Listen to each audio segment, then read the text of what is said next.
పరిచి ఈడ కూర్చున్నావానే ఇగో ఈ కొడుకు అనుపో ఈ కుడుక తిను. కుడికి ఎక్కడిది? అయ్యో తినరాదు మంచిగున్నదా? మంచిగానే ఉన్నది. కొబ్బరి పక్క మంచిగా ఉండదా? గదే మంచిగానే ఉంటది. నీకు దయ్యాలంటే భయం ఉంటుందానే? నాకు దయ్యాలు భూతాలంటే అస్సలు భయం ఉండదు. నేను అసలే భయపడా. గదే నయమే. ఇగో ఈ కోడిగుడ్డు కూడా అనుకో నేను. ఎక్కడిది? కొబ్బరి పక్క తీసుకొచ్చినావు, కోడిగుడ్డు తీసుకొచ్చినావు. ఎవరికో దయ్యం పట్టేట్టున్నదే. ఆ కొబ్బరికాయను కోడిగుడ్డు అలా తిప్పి పారేసిల్లు. పారైతే అందరు పక్కపట్టి పడిపోతారు. నేనే మంచిగా పట్టుకొని వచ్చిన కొబ్బరికాయను కోడిగుడ్డు. ఇవి మంచిగున్నది కదా కొబ్బరికాయ కోడిగుడ్డు అనుకొని తినిపో. కొబ్బరికాయ కోడిగుడ్డు 3 బజార్ల కన్నా తిప్పి పారేసిందా? అయ్యో నీకు దయ్యం అంటే భయమే లేదేమో గట్టుతానేందే?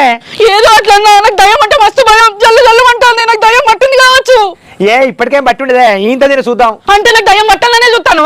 నువ్వే కాదే ఎప్పటికీ నాకు దయ్యం అంటే భయం ఉండదు ఏముండదు. నేను ఊర్లలో పెరిగిందని నాకు దయ్యం అంటే భయం లేదని చెప్తావు. భయం ఉంటది కానీ బయటకి ఎట్లా చెప్తా? అవి వారే నాకు దయ్యం పట్టింది కావచ్చు. మళ్ళీ అట్లా తీసుకురాకు. ఇదే వేరేటోళ్ళకైతే ఉట్టిగానే భయపడతారు అని అంటావు. ఇప్పుడు నీ వరకు అది సరిగ్గా తెలిసింది కథ.